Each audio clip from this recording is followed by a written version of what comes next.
आज का संस्कृत जो है, संस्कृत में 10th क्लास का संस्कृत में पहला अध्याय मंगलम हो गया, दूसरा अध्याय पाटलिपुत्र वैभवम हो गया, और आज चतुर्थ पाठ जो है, चतुर्थ पाठ में अलस कथा दिया गया है।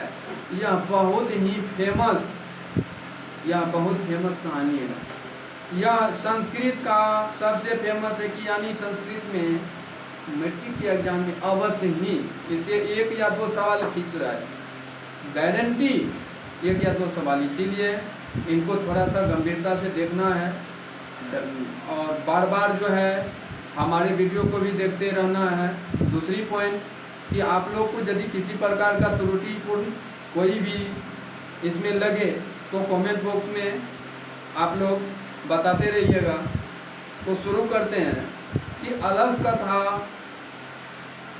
कहता है, अयम पाठ विद्यापति कीर्तस्य कथा ग्रंथस्य पुरुष परीक्षेति नामकस्य अंश विशेषो वर्तते।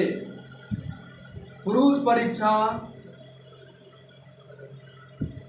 सरल संस्कृत भाषायां कथा रूपेण विभिन्ना नाम मानव गुणानां महत्वं वर्णयति। कहता है, दोषानां च निराकारणाय शिक्षां ददाति विद्यापति लोकप्रिय मैथिली कवि आसीत्। अपि च बहुनां संस्कृत ग्रंथानां निर्मातापि विद्यापतिरासीत् इति तस्य विशिष्टता संस्कृत विषयेपि प्रभुता अस्ति। प्रस्तुते पाठे आलस्य नामकस्य दोषस्य निरूपणे व्यंग्यात्मिका कथा प्रस्तुता विद्यते। यानी कहता है, नीतिकारः आलस्यम रिपु, कहता है रिपु रूपम मान्यते। आसीत् मिथिलायां वीरेश्वरो नाम मंत्री स्वभावाद दानशीलः कारुणिकश्च सर्वेभ्यो दुर्गतेभ्यो नाथेभ्यश्च प्रत्यक्षमहिमिच्छा भोजनम दापयति। तो इतना पढ़ने के बाद इसका हम फिर हिंदी डिटेल्स कर देते हैं कि कह रहा है, इसमें अलस कथा में ये कह रहा है, ये वर्णन किया गया है कि यह पाठ, अयम पाठ, यह पाठ विद्यापति कीर्तस, विद्यापति द्वारा लिखा गया कथा ग्रंथस्य पुरुष परीक्षेति नामकस्य अंश विशेषो वर्तते। का मतलब ये हो गया कि इसमें कहता है कि यह पाठ विद्यापति के पुरुष परीक्षा नाम के कथा ग्रंथ का विशेष अंश है। पुरुष परीक्षा कथा के द्वारा सरल संस्कृत भाषा में मानवों के अनेक महत्वपूर्ण गुण वर्णित है और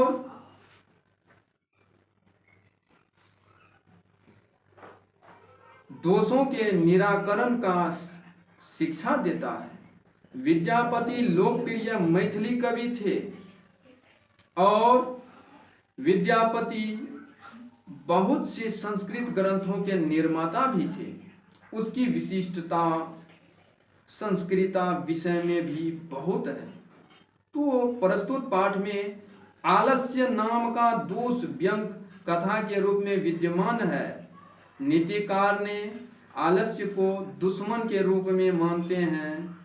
अब कहता है यहाँ से फिर कि आसीत मिथिलायां वीरेश्वरो नाम मंत्री सोच स्वभावाद दानशीलः कारुणिकश्च सर्वेभ्यो। तो इसका अर्थ ये हुआ कि मिथिला में वीरेश्वर नाम का मंत्री था। वह स्वभाव से क्या था? वह स्वभाव से दानशील और दयावान, सभी संकटग्रस्तों अनाथों को प्रतिदिन भोजन दिलवाता था, आलसियों के बीच अन्न और वस्त्र देता था।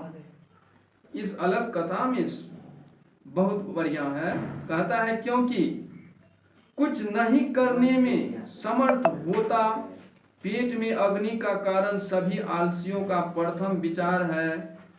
इसमें इस कथा में 4 आलसी है, चारों आलसियों पर यह कहानी वर्णित किया गया है। कहता है और कि क्योंकि अपने जातियों के सुख को सुनकर कौन से प्राणी सुविधाजनक स्थानों में ठहरने के लिए नहीं दौड़ते। तो वो आलसी सब सोच रहा था कि भाई यदि वहां जो फ्री मुफ्त में भोजन मिलता है तो बहुत अच्छी बात है। ये जो है आलसी, उस आलसी को भोजन वहां मिलता था जो अति अपने दिमाग से, बुद्धि से, ब्रेन से, शरीर से जो डल था, उनका भोजन वहां दिया जाता था। अब ये तीसरा आलसी सब कैसा था कि यह पेटुक सबने कुछ होता है, अपना पेट भरने के लिए यहाँ से वहाँ कोई धर्म स्थल पर कुछ हो रहा है, वहाँ जा करके पेट भर लिया, मगर हकीकत में वह कमाएगा नहीं, मगर वो वैसे ही भटक भटक करके खाने वाला भी बहुत इस धरती पर अभी पैदा लिया है, बहुत है। उसी पर इस कथा का वर्णन किया गया है, जो मुख्य बिंदु हम तुमको बता दिए। कहता है कि पश्चात कहता है आलसियों के सुख को छोड़कर धूर्त भी कृत्रिम आलस दिखाकर, यानी बनावटी बन करके, बनावटी आलसी बन करके भोजन ग्रहण करते हैं, उसमें घुस गया है, वो भोजन करना शुरू कर दिया वीरेश्वर नाम के मंत्री के यहाँ।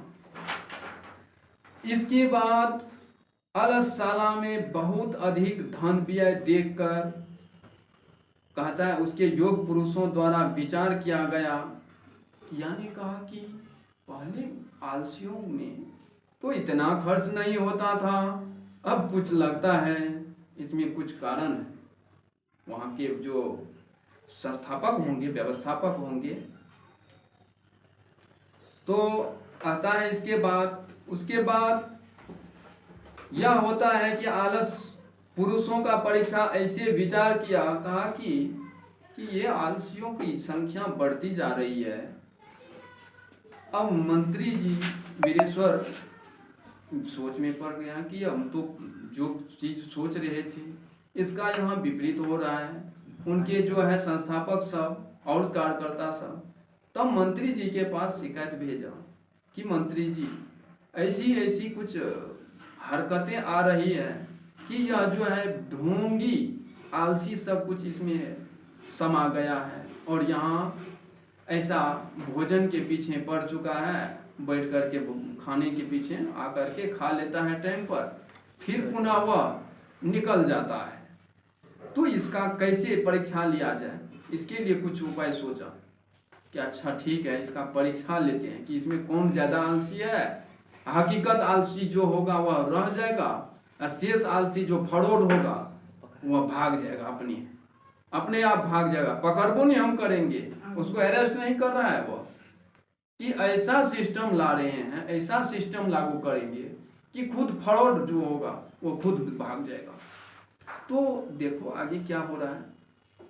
इसके बाद कहता है, इसके बाद घर में क्या किया उनका व्यवस्थापक कि इस घर में आग लगा दिया जाए। आग लगाने के बाद जो मेन आलसी होगा वह तो बेचारा नहीं घसकेगा, जो ब्रेन का डाल होगा तो वो तो वैसे बैठा रह जाएगा, और जो फरोड होगा भागेगा आग देख करके। बात वही हुआ। तो कहता है पश्चात आलसियों के सुख को ये क्या किया कि इसमें आग लगा दिया है। इसके बाद घर में आग को बढ़ते देख सभी धूर्त पलायन करने लगे, भागने लगे, जो धूर्त सब था। एक के द्वारा वस्त्र से मुख ढक लिया, कहता है, और कहता है पश्चात थोड़ा आलसी भी पलायन कर गया, 4 पुरुष वहीं पर सोया रह गया। जो मेन आलसी था 4 ठो था, वह सोया रह गया वहीं। तो चारों आलसी कहा, और कहता है हम जो है और बताते हैं कि पश्चात दलसानाम सुखम दृष्टवा धूर्ता अपि कृतम मालस्यम, कृत्रिम आलसी बन करके दृश्ययित्वा भोजनम गिरिहंती। तो तदंतरम शालायाम बहुद्रव्य व्यंगम दृष्टवा तन्नी योगी पुरुषे परामिष्टम। तो यानी कहानी का इसका और है, फिर बताते हैं कि क्या कहता है कि यह 4 पुरुष वहीं सोए रह गए और आपस में बातचीत करते हैं। वो चारों सोया है और चारों आपस में बातचीत कर रहा है। अब देखो क्या क्या बातचीत कर रहा है। एक के द्वारा एक क्या क्या है, वस्त्र से मुख ढक लिया, देखा कि थोड़ा सा आँख का तो मार रहा है तो मुंह ढक लिया। और कहता है, बोलता है, क्या बोलता है कि अहो क्यों यह कोलाहल, अरे कौन सी का हल्ला हो रहा है। ये नहीं कि जब मुंह उठा करके देखते हैं और उल्टे ढक लिया, तोर से बोलता है वो अंदर ही से कि अहो ये कौन सी का हल्ला हो रहा है। तो